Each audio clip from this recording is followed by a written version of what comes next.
Ce programme est financé par les amis et partenaires du ministère de Joyce Meyer. Nous appelons notre programme télévisé Vivre pleinement votre vie parce que je n'ai même pas commencé à vivre pleinement ma vie avant d'avoir 50 ans et je ne veux pas que ça arrive avec vous. Je veux que vous commenciez tôt à énerver le diable et à être aussi heureux que possible.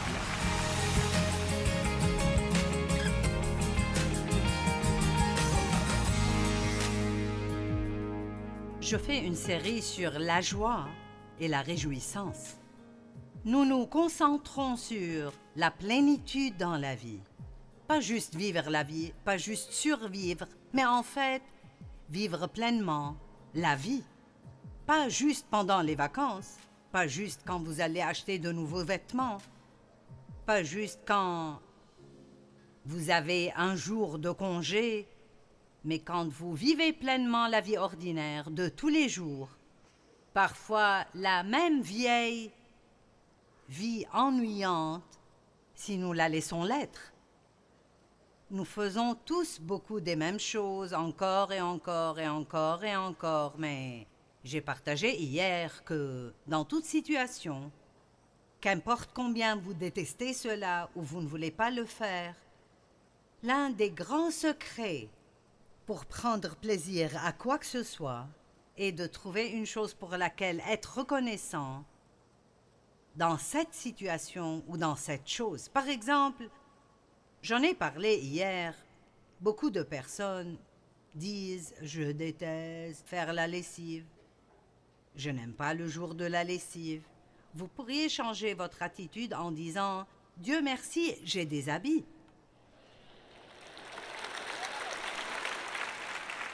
Vous voyez, nous perdons une attitude de gratitude quand nous avons tellement d'abondance que nous n'apprécions vraiment pas les choses que nous avons. Nous devrions tellement apprécier de pouvoir venir à un tel endroit et passer la journée entière à adorer Jésus, à écouter la parole de Dieu, sans craindre d'être arrêtés parce que nous l'avons fait. Et pourtant, nous n'avons pas vu la situation dans laquelle beaucoup d'autres personnes vivent. Et donc, nous prenons souvent cela pour acquis. J'ai partagé hier que je ne suis pas matinale. Et ça veut dire qu'il me faut juste un peu de temps. Donc, donnez-moi du café et 1 heure de temps, un peu de caféine et 1 heure avec Jésus et je peux fonctionner comme il faut. Donc, je me réveille le matin et parfois je pense, mon Dieu, je ne veux pas me lever. Je ne veux pas me lever. Mais j'ai décidé l'autre jour qu'au lieu de faire ça, je vais dire, je suis heureuse d'avoir des pieds, de pouvoir sauter hors du lit et me tenir debout sur mes propres pieds. Je peux marcher dans la maison, je peux me faire un café et m'asseoir dans mon fauteuil et regarder par ma fenêtre. Et je dis ceci de nouveau, bien que peut-être que vous avez déjà entendu cela, parce que je crois vraiment que c'est l'un des secrets pour vous réjouir de tout ce que vous faites. Dans tout ce que vous faites, trouvez une chose pour laquelle vous pouvez être reconnaissant. Combien d'entre vous sont d'accord avec moi que ceci pourrait changer vos vies? Jean 10, verset très puissant. Le voleur vient seulement pour voler, tuer et détruire. Mais Jésus a dit, je suis venu, et je pourrais arrêter là et juste prêcher sur je suis venu. N'est-ce pas merveilleux que Jésus interrompe ce que le diable essaye de faire? Pensez juste à cela. Je suis venu afin que vous ayez l'abondance dans la vie. Pas juste pour que vous l'ayez, mais pour que vous vous réjouissiez de la vie en abondance, remplie jusqu'à déborder. Et bien comme la partie majeure de la vie est juste la vie ordinaire de tous les jours, cela veut dire que nous devons apprendre comment apprécier ce que d'autres personnes appelleraient ennuyeux et mondain. Et nous pouvons faire cela parce que tout ce que nous faisons doit être fait pour la gloire de Dieu. Et nous allons parler de cela un peu plus tard, mais les raisons pour lesquelles nous faisons les choses ont beaucoup à voir avec le fait de profiter de la vie. Si vous allez au travail juste pour avoir un salaire, c'est douteux que vous puissiez apprécier votre travail. Mais si vous y allez avec l'idée en tête de laisser Dieu vous utiliser dans cet endroit pour le servir, et vous le voyez comme un endroit où Dieu vous a planté pour maintenant, et vous croyez que vous avez un but là-bas, ça change complètement les choses et ça les transforme entièrement. C'est notre pensée, et c'est la façon dont nous parlons, qui nous donne beaucoup de problèmes. J'écris en fait un livre maintenant sur les proverbes, ce qui est un défi intéressant parce que j'ai décidé de les faire chapitre par chapitre et les proverbes sont extrêmement répétitifs. Et cela prouve que nous avons besoin d'entendre les choses encore et encore et encore et encore et encore. Mais il y a des centaines d'écritures dans Proverbes à propos de la bouche. Les mots, la bouche des insensés, la bouche des sages. Et c'est vraiment étonnant combien la Bible parle de l'importance de nos pensées et de nos paroles. Et laissez-moi vous le dire maintenant, que les deux sont quelque chose que, avec l'aide de Dieu, nous pouvons apprendre à contrôler. Combien d'entre vous croient que ce que vous laissez arriver dans votre pensée affecte beaucoup votre joie ou votre manque de joie? D'accord. Si vous passez votre journée à penser à de mauvaises choses, quoi que vous ayez ou ce que vous fassiez, vous n'en jouirez pas. Parce que notre véritable vie est en nous. Je veux vous parler de la vie interne et que vous vous connectiez avec ce qui arrive à l'intérieur de vous. Parce que nous pouvons le prendre à l'église et nous pouvons dire « Loué soit Dieu » et sourire à tout le monde et applaudir à tous les bons moments, mais ça ne veut pas dire que c'est vraiment nous. Amen. Vous pouvez cacher le véritable vous de quelqu'un d'autre, mais pas le cacher de Dieu. Vous ne pouvez pas le cacher de vous-même. Nous pouvons regarder quelqu'un et sourire et penser « Cette tenue que tu as mise est le truc le plus stupide que j'ai vu de ma vie. » Eh bien, loué soit Dieu, c'est bon de te voir aujourd'hui. Je pense que c'est le moment d'être réel. Et quand je dis réel, je ne veux pas dire « dites cette tenue est stupide sur toi », mais je veux dire nous devons réaliser ce que nous pensons être le vrai nous. Ce n'est pas ce que nous prétendons être. Et donc, nous nous nourrissons de nos pensées. Et la Bible le dit dans Proverbe 18 que nous ravalerons nos mots. Vous connaissez l'expression « tu ravaleras ces paroles ». Eh bien, ça vient de Proverbe 18, 21 qui dit que nous mangerons les fruits de nos paroles. Donc, vous savez, nous avons la joie. Ne priez pas pour que Dieu vous donne la joie, priez plutôt pour apprendre ce qui bloque votre joie. Vous l'avez déjà. Nous passons beaucoup de temps à prier pour des choses que nous avons déjà. Et nous devons plutôt penser, si j'ai ceci, alors pourquoi est-ce que je ne l'utilise pas?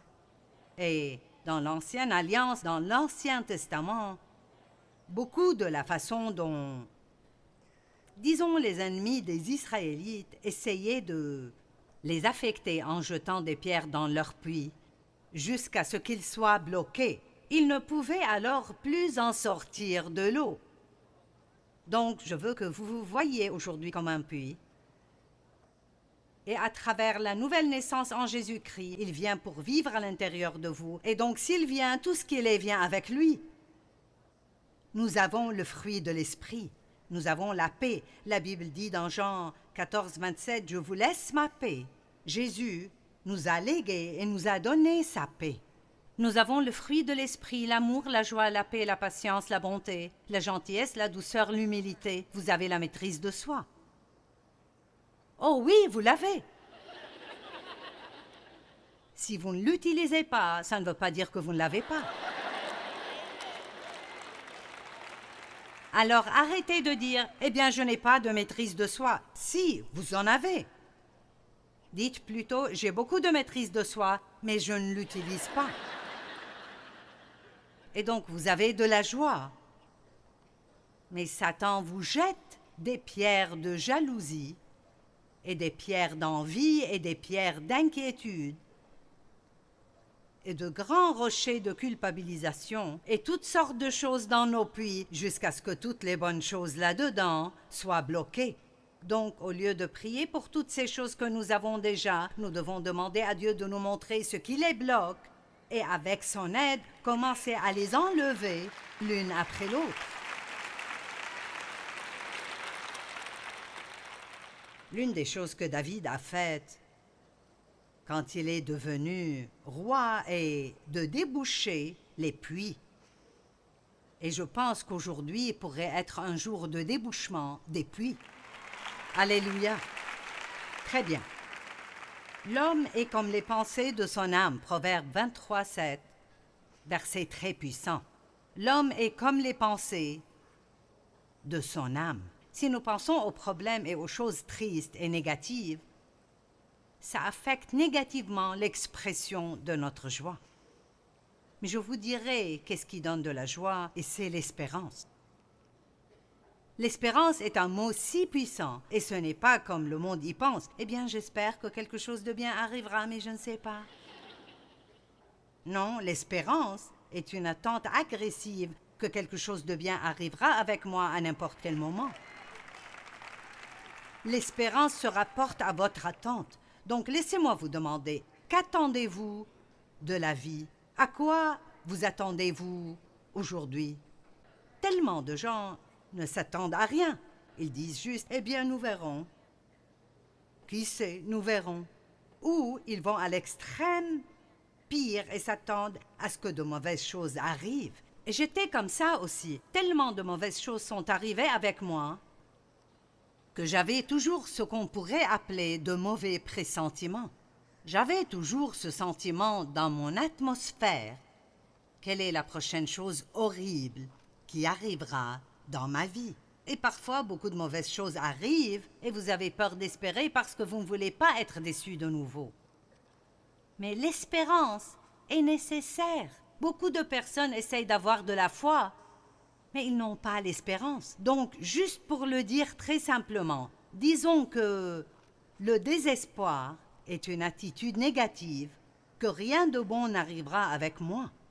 Mais l'espérance est une attitude agressivement positive qui dit « Je crois que Dieu travaille dans ma vie et je m'attends à ce que quelque chose de bien arrive avec moi aujourd'hui. »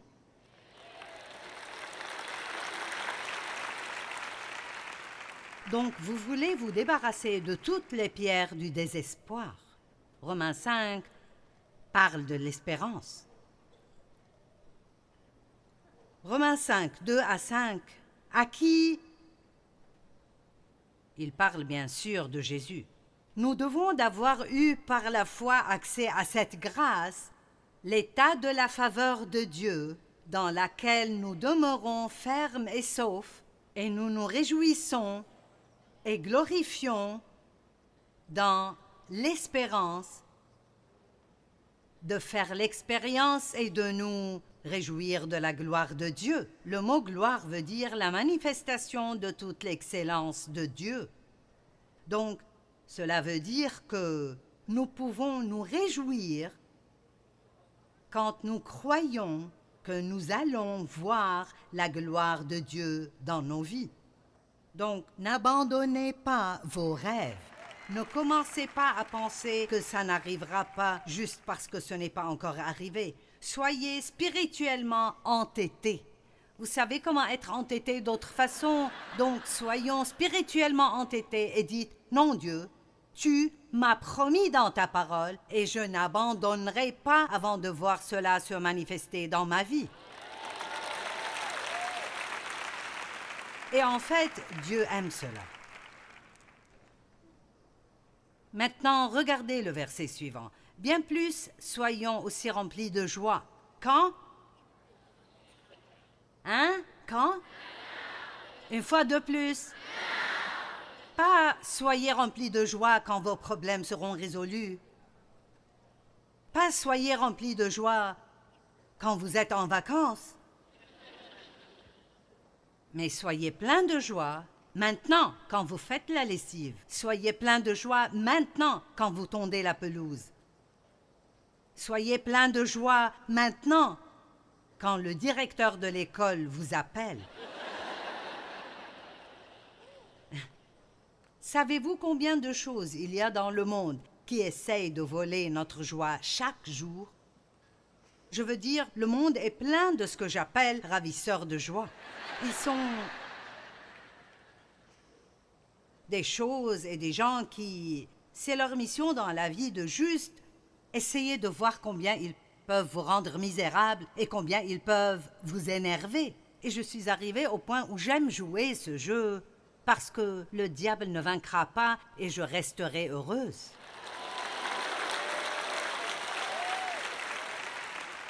Soyons remplis de joie au temps présent. Nous nous glorifions même des afflictions. Oh oh! Nous nous réjouissons au milieu des souffrances, sachant que... Vous voyez, nous pouvons nous réjouir au milieu des problèmes si nous savons que Dieu les utilisera pour en faire quelque chose de bien pour nous. Sachant que la pression, l'affliction et les difficultés produisent la persévérance patiente et immuable. C'est pour ça que Paul pouvait être heureux même quand il était en prison, parce qu'il croyait vraiment ce qu'il a écrit. Dans Romains 8, toute chose concourt pour le bien de ceux qui aiment Dieu et sont appelés selon son dessein. Le diable ne peut pas vous battre si vous avez ce genre d'attitude positive.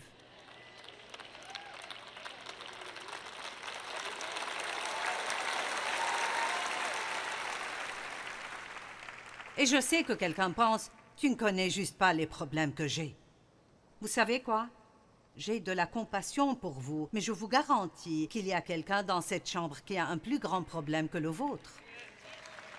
Je peux garantir cela. La persévérance, la fortitude conduit à la maturité du caractère, une foi approuvée et une fidélité éprouvée. Et la fidélité éprouvée nourrit l'habitude de l'espérance joyeuse et confiante dans le salut éternel. Et je veux que la joie soit juste une habitude dans ma vie, pas quelque chose que je dois forcer ou un événement spécial à avoir. Combien d'entre vous veulent être plus joyeux que jamais avant? Combien d'entre vous aimeraient beaucoup que ce que je dis aujourd'hui ne soit pas un mythe, ne soit pas une histoire? Je ne suis pas ici à juste être une majorette spirituelle aujourd'hui. Mais combien d'entre vous croient vraiment que vous pourriez, c'est vraiment possible de vous réjouir de chaque chose que vous faites?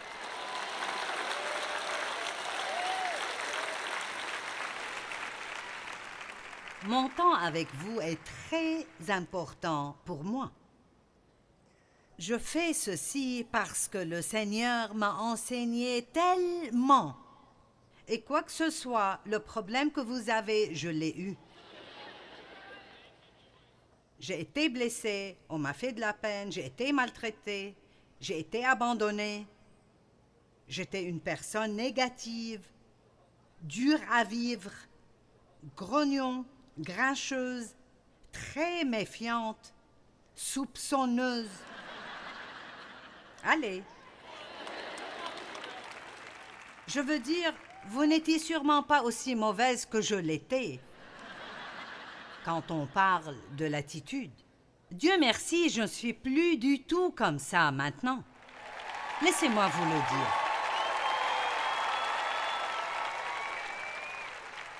C'est absolument vrai que Dieu nous façonne.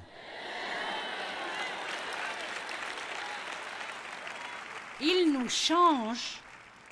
Et si nous continuons dans la parole, je ne sais même pas si vous savez combien c'est précieux pour vous d'être ici aujourd'hui. Écoutez-moi, ce que vous allez apprendre juste Aujourd'hui, ou si vous étiez ici hier, vous investissez près de 23 heures là-dessus. Et je vous le dis, vous allez apprendre beaucoup plus que si vous restez chez vous à regarder la télé sur le canapé.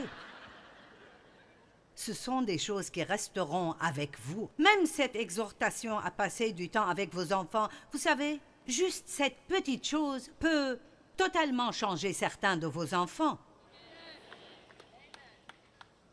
Et je fais ceci parce que je sais ce que la parole de Dieu peut faire pour vous et je crois de tout mon cœur, je crois vraiment que vous pouvez apprendre à jouir de chaque chose que vous faites si vous appliquez ces principes que je partage. Nous appelons notre programme télévisé « Vivre pleinement votre vie » parce que je n'ai même pas commencé à vivre pleinement ma vie avant d'avoir 50 ans et je ne veux pas que ça arrive avec vous. Je veux que vous commenciez tôt à énerver le diable et à être aussi heureux que possible.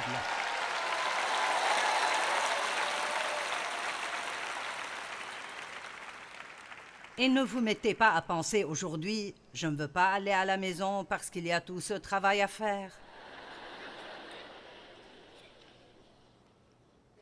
La dépression essayera de s'emparer de vous, mais apprenez comment parler à vos émotions. Gérez vos émotions, ne les laissez pas régner sur vous. David, dans Psaume 42, 5, 42, 11 et 43, 5, dans cette courte période de temps, il a dit la même chose 3 fois, exactement la même chose. Pourquoi donc, ô mon âme, es-tu si abattu? Mets ton espérance dans le Seigneur. Pourquoi es-tu si abattu? Ô mon âme, mets ton espérance. Allez, mon âme, attends-toi à quelque chose de bien. C'est aussi facile de croire que quelque chose de bien arrivera avec vous que de croire que quelque chose de mal arrivera. En fait, ça prend moins d'énergie parce que les choses négatives prennent plus d'énergie que les choses positives. Vous pouvez donner au diable une crise de nerfs juste en étant positif.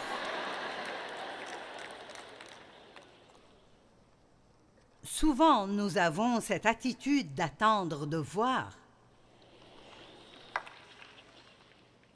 Ésaïe 30, 18, j'aime ce verset. Il est assez long, donc faites vraiment attention. L'Éternel attend avec anticipation. Et qu'est-ce que ça veut dire d'attendre? Il espère, il cherche, il désire le moment de vous faire grâce. Quand la Bible dit « ceux qui attendent l'Éternel », ça ne veut pas dire que vous ne faites rien. Ça veut dire que vous êtes là, mais vous vous attendez à ce que Dieu vienne à n'importe quel moment et qu'il fasse quelque chose de grand dans votre vie. L'Éternel attend avec anticipation. Il espère, cherche et désire le moment de vous faire grâce et donc il se lèvera pour vous manifester sa compassion, sa bonté et son amour, car l'Éternel est un Dieu juste. Dieu rend les mauvaises choses bonnes. Maintenant, faites attention à la suite. Bénis, heureux, chanceux et enviables, tous ceux qui l'attendent avec anticipation, qui le désirent, l'espèrent et le cherchent. Sa victoire, sa faveur, son amour, sa paix, sa joie et son amitié entière et sans pareil. Donc là, nous avons Dieu qui attend, cherche et désire quelqu'un envers qui être bon, et le seul genre de personne envers qui il peut être bon, et ceux qui l'attendent le cherchent et désirent qu'il soit bon envers eux. Maintenant, je veux savoir si ce sera vous ou quelqu'un d'autre.